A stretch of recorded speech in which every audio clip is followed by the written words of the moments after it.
Good morning, Brew Daily Show. I'm Neal Fryman. And I'm Toby Howell. Today, avocado shipments from Mexico to the U.S. have been paused. What are we supposed to eat toast with now? Then Nvidia has vanquished all foes to become the most valuable company in the world. Where does it go from here? It's Thursday, June 20th. Let's ride.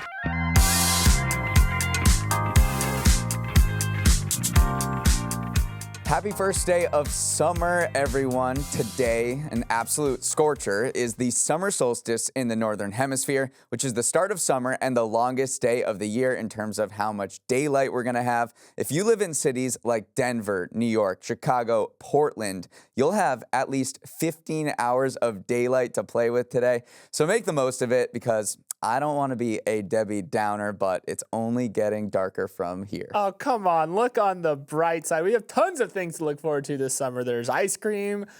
I mean, you can have ice cream now that it's summer. No, seriously, summer is definitely my favorite season by far. Fall, winter, people, get the heck out of here. You don't even believe yourselves. Give me shorts. Give me that vitamin D. Give me heat domes.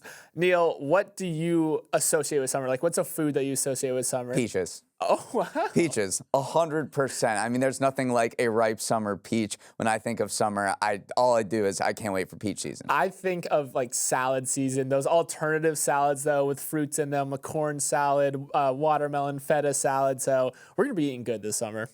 Now let's hear a word from our sponsor, Yahoo Finance. So a friend of mine who listens to the show said that he's getting better at predicting what we'll talk about the next day. And I go, oh no, we're becoming predictable. And he's like, no.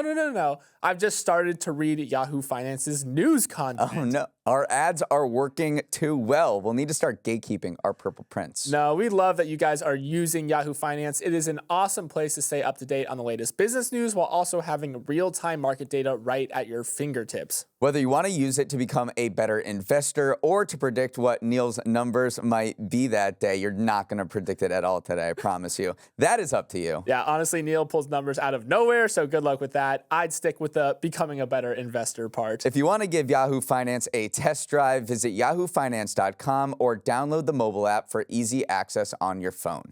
There has been a game of mega cap musical chairs happening this week between Apple, Microsoft, and Nvidia for the title of the biggest company in the world. But when the music stopped and the market closed before Juneteenth, it was newcomer Nvidia perched atop the rest with a valuation of $3.34 trillion.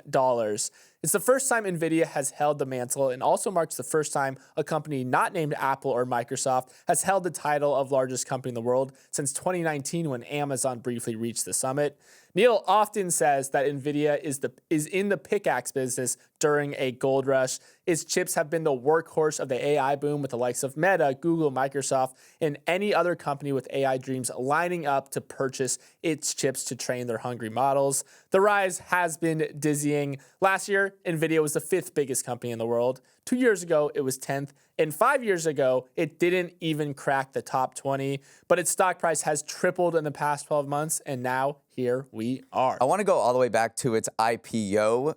From then till now, Nvidia has posted a total return of 591,078%. I don't think I can even comprehend that number. But if you do want to see how big Nvidia is right now after that gain of nearly 600,000%, Nvidia is worth more than the collective value of every single building in New York City. It's bigger than the global aviation industry. It's bigger than the entire GDP of France.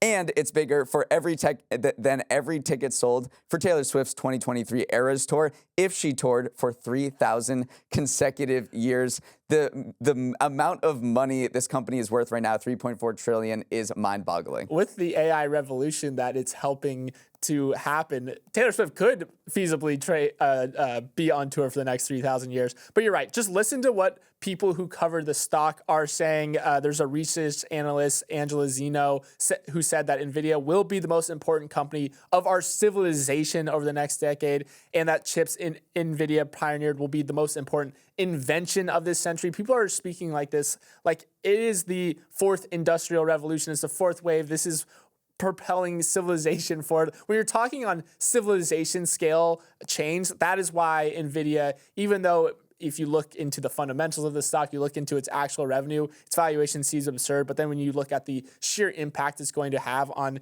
or what people expect it to have moving forward, it is mind-boggling. The question here is what happens next, right? Is Nvidia going to be this superpower, this huge company going forward, only getting bigger and bigger and continuing to power the AI revolution, what may be the next industrial revolution? Or does it look like maybe a more dot-com bubble stock where it has a meteoric rise and then it has a major fall?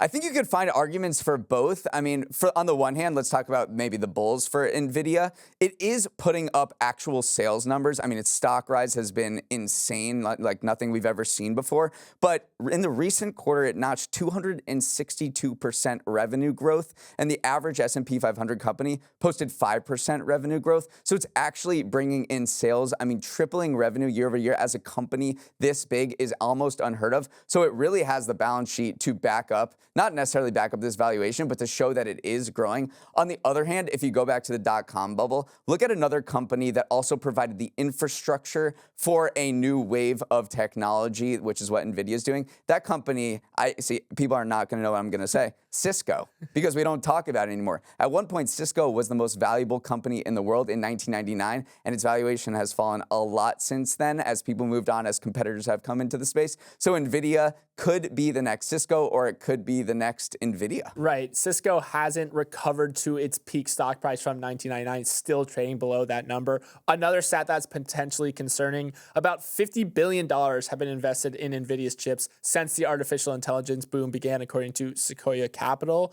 But generative AI startups as a whole have only brought in $3 billion in sales. So there is clearly a mismanagement here. So again, if you're in the pickaxe business, but if you never find gold, then the pickaxe business suffers as well. So you need some of these AI startups, these AI companies that have promised big things to actually start delivering on them in order for them to still plow all this money into Nvidia. Meanwhile, just 12 companies in history have led the S&P 500 by market valuation. And since the S&P was created in 1926, just an interesting list to see how our economy has changed and what industries we valued the most. Those companies are AT&T, Apple, Cisco, DuPont, ExxonMobil, General Electric, General Motors, IBM, Microsoft, Philip Morris, Walmart, and now Nvidia. What does that bring up to you? I don't know. Put a lot of hardware makers. Yeah, I guess so. All right, Golden Goose's plans to go public are looking almost as beat up as its shoes. The maker of sneakers donned by your favorite celebrity has postponed its Milan IPO slated for this week, saying that the European Parliament elections and the call for a snap election in France have led to a significant deterioration in market conditions. If you haven't heard of Golden Goose, just look down at the feet of an A-list celebrity or a rich Gen Zer you know. It's distressed-looking sneakers with a signature star emblem, which sell for more than $500, have been worn by celebs like Taylor Swift, Selena Gomez, and Reese Witherspoon. They've also caught on with younger people as an understated status symbol. Ahead of its listing, the company was aiming for a market value of $2 billion.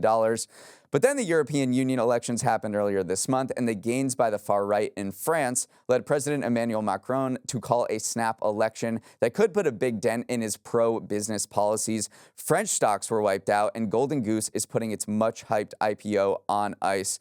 But Toby, Golden Goose blames the French election for pulling its public listing. Do you think there are other factors at play here? Yeah, there's definitely some other factors here because this was extremely contentious. The Financial Times reported that one advisor on a call on Tuesday when they were discussing whether to go public or not said, with all due respect, what the are you talking about? You fill in the blank there. And then one banker responded, it looks bad to pull out 2 days before the debut, but it looks much worse if the stock plunges 20% in the first week of trading. And I do think Permira, the PE firm that owns the majority of Golden Goose, got a little cold feet because of some past experiences they've had. They brought Doc Martens public in 2021, and which makes this very high-scale, high-quality boot. And they've issued 5 profit warnings. Their stock has plunged 80% since they've gone public. So here they are sitting on top another kind of upscale luxury shoe business, looking at the current political environment, looking at what happened to Doc Martens and saying, let's just pull the plug here. Things aren't looking great right now. So definitely a contentious decision, but one that they felt that they had to make. And it's not just the political environment or what happened to Doc Martens, which they could look as sort of a proxy for what their stock might do. The entire luxury business is slowing down. Kering, which owns Gucci, said that Gucci sales fell 18% in the first quarter because of lower demand in China. And then LVMH, which is the biggest luxury company in the world, saw just 2% organic sales growth in their fashion and leather goods business, which was down 18% from a year earlier. And then you have Golden Goose, which is trying to pitch itself as a luxury company. The problem is that 90% of their sales come from these sneakers. They're very concentrated in footwear. So when investors look to this company, they're looking at it and saying, I don't know if you're a fully fledged luxury company yet. You make sneakers that have caught on with the youth. 80% of their sales go to Gen Z and millennials, and a bunch of celebrities are wearing it. Yes, that's all great, but fashion trends come and go, and you don't really have a mature business other than your sneakers. They were trying to rise. They had a reported 12% rise in revenue in the first quarter. They were trying to position themselves as we are the exception when it comes to the broader overall slowdown that the global luxury market is facing, but it is also just a blow to the resurgent IPO market. I don't want to call it fully resurgent, but Europe was getting a little bit more momentum around its IPO market. This one, though, is definitely going to halt that momentum. Meanwhile, the French elections are just causing all sorts of problems. The French stocks were wiped out 6% last week for their worst week since 2022. That had over $260 billion worth of market cap. And you even have French athletes like Kylian Mbappe, who's the biggest superstar in the world, warning about the French election coming up, saying that extremes are at the gates of power. More than 200 French athletes have signed into a document urging people to vote. So this French election, which we didn't even know was coming before 2 weeks ago, is going to be the talk of the summer.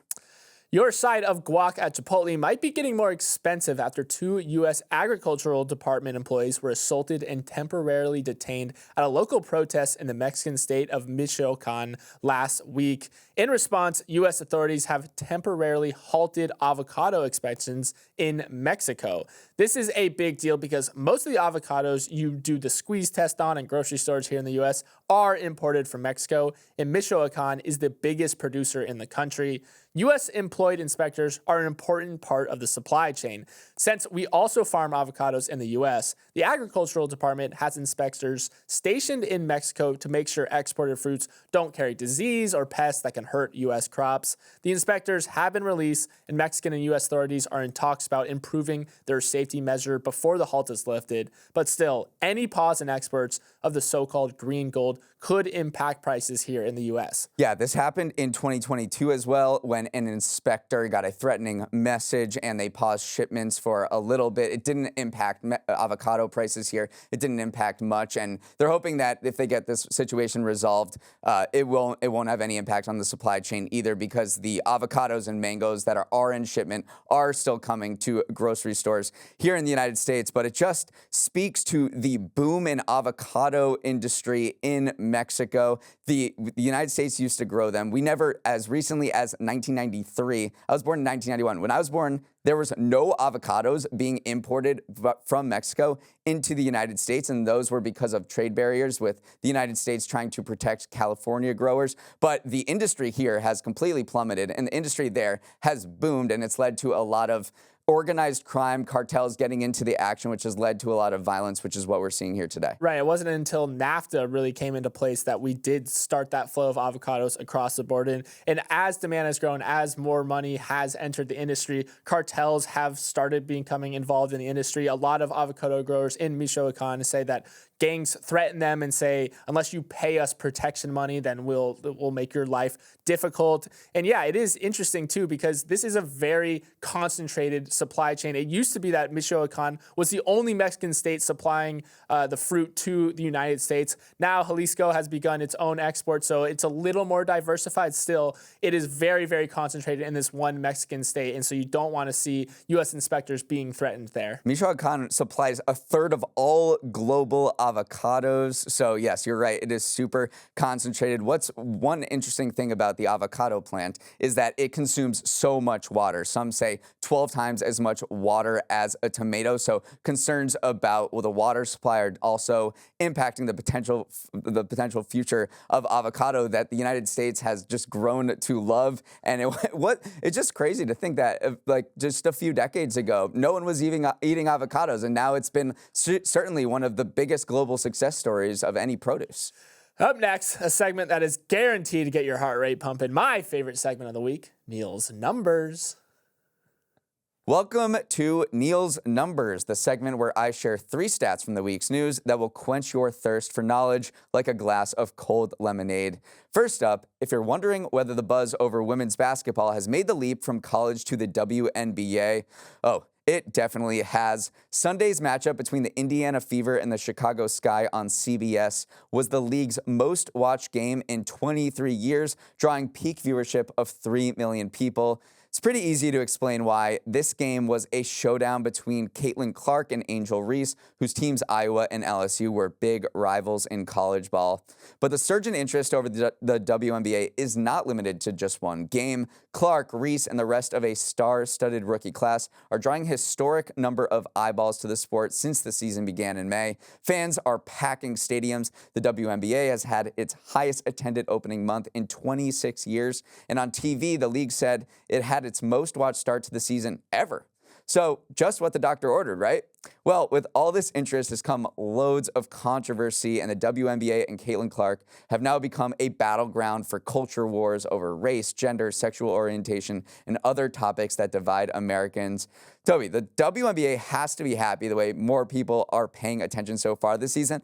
It feels like the basketball is being overshadowed by off-the-court drama. See, that to me is encouraging to see, because if you look at the men's side, if you look at the product the NBA puts on, the drama is as much a part of the equation as the actual basketball that is played on the court. The interpersonal drama, the social media posts, that has always been a part of basketball. I think part of it is because they're so accessible. You see their faces. It's very much a personality-driven sport. That same thing is happening on the WNBA level as well. That attention that they're getting, as well as the play on the court, is what's making this swell in viewership across not just Caitlin Clark games, but the league as a whole. So I think that the drama is a feature, not a bug of this. This is what makes people care about sports, specifically basketball in general. Definitely drama. I mean, it has verged on some really nasty and toxic stuff related to race and gender, and people have called on Caitlin Clark to push back on critics of her, people who have been fouling her hard. That's been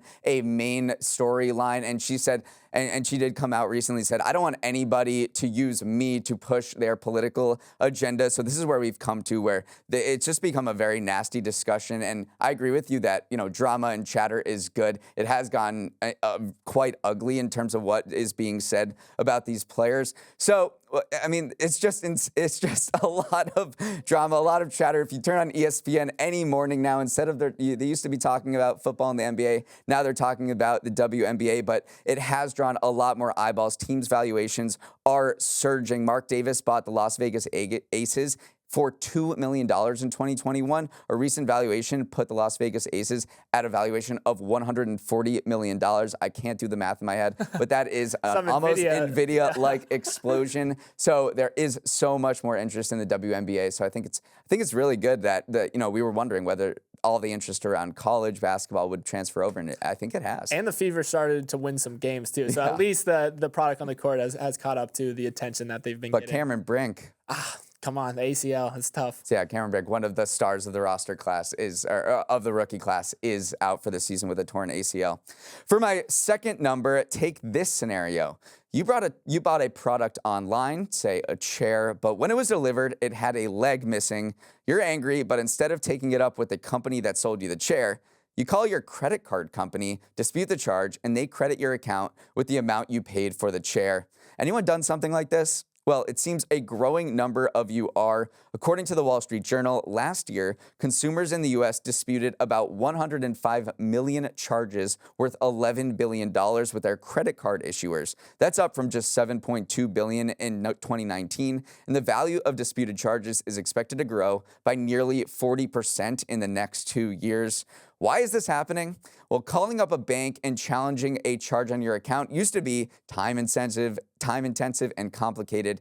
It was your last resort when you couldn't reach an agreement with a merchant. But during COVID, when everyone was canceling everything, credit card companies made the disputing process a lot easier, and they're quick to replenish your account, no questions asked, once you lodge a complaint. Toby, this is a sign that consumers are becoming even more savvy about their rights as cardholders, but it's got to be a pain in the butt for merchants who say this move to sidestep around them is ripe for abuse. Yeah, the power hierarchy is clear here. Credit card companies get to almost play God when it comes to settling these disputes, and they want to keep the card holder happy more so than the merchant because that relationship is more valuable to them.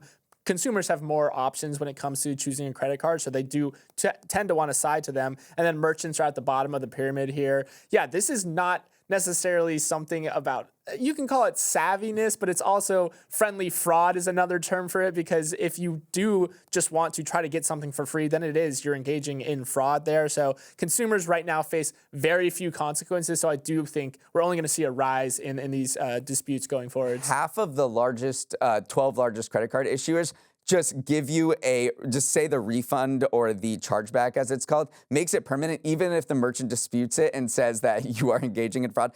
Half of them just say, yeah, sure, take the money. So you can see why a lot of people are starting to do this. My final number is a date, June 26th, which is when the 2 astronauts who rocketed up to the International Space Station on Boeing's Starliner spaceship are now scheduled to return to Earth. It's an important date because their return was not supposed to be June 26th. It was initially intended to be June 18th, this Tuesday, then got pushed back to June 22nd, and now it's 4 days after that. If they do come home on the 26th, it'd mean their stay in space was 20 days, more than double the original plan of 8 days. So, in effect, these 2 astronauts, Barry Wilmore and Sunita Williams, are stuck in space. And yes, it's because of a problem with the spaceship.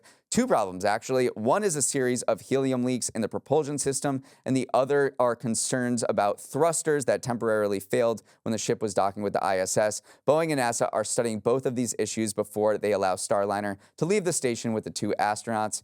And just to be clear, this isn't a David Bowie, Major Tom situation. There's plenty of food on the ISS, and it seems like they'll eventually be back home. But remember, this mission was a pivotal moment for the U.S. space program, Starliner's first time carrying a human crew, and it's not exactly going according to plan. Right, not going to plan, but it is not an emergency situation as of now. They said if it was an emergency, we could put the astronauts on and bring them home right now. And you're right, this helium leak issue is something that they identified before launch. During the actual spaceflight itself, there was helium leaking, and now it's continuing to go on. Just to put it in perspective at how small these leaks are, Starliner needs 7 hours, give or take, of helium on board to finish the flight. Right now, it has 70 hours of helium left remaining. So again, this is all being more than cautious. It is technically feasible to fly the craft right now, but if you have the time, you have the resources to leave the astronauts up there, then you might as well dot your I's and cross your T's, because it is spaceflight after all.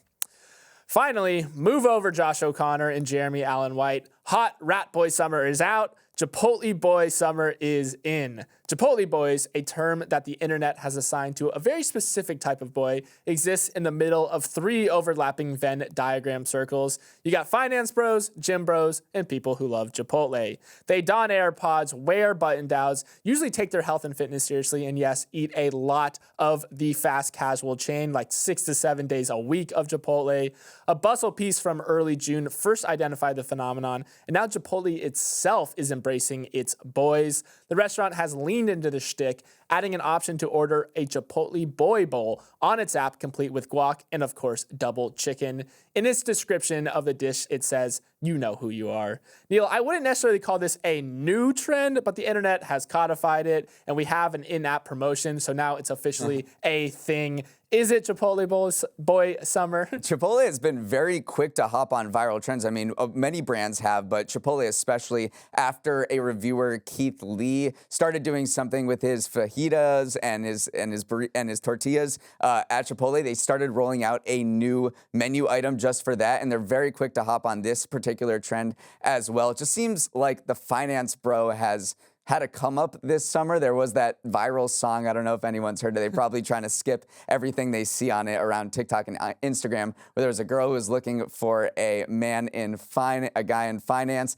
and that song has sort of gone viral. So I feel like these twin trends of the Chipotle boy, which is technically a finance bro who has his AirPods in and he's going there for lunch from his desk job, and this song have sort of contributed to a rise in, I don't know, love of finance bros, or at least an acknowledgement of them, that they're a big part of our society. Yeah, it's a smart play from Chipotle because the young urban male office worker, which call it the Chipotle Bowl, Jesus, it's very hard for me to get these words out. Chipotle boy is the chain's most reliable customer, their most reliable cohort. So again, pandering to them or showing them that they understand that is who their core audience might be is something that's smart for them. And you're right, Chipotle is very savvy, very on the top of the internet trends, and their app is something that they've used as a vehicle to kind of direct those trends through. So you can enjoy it. Just like what you like. All right, let's wrap it up there. Thanks so much for listening, and have a wonderful first day of summer. Your feedback on the show helps us immensely, so don't hesitate to shoot your shot at Morning Brew Daily at morningbrew.com. Let's roll the credits. Emily Milliron is our executive producer. Raymond Liu is our producer. Olivia Graham is our associate producer. Uchenna Ogu is our technical director. Billy Menino is on audio. Ground control to hair and makeup. Your circuit's dead. There's something wrong. Devin Emery is our chief content officer, and our show is a production of Morning Brew. Great show today, Neal. Let's run it back tomorrow.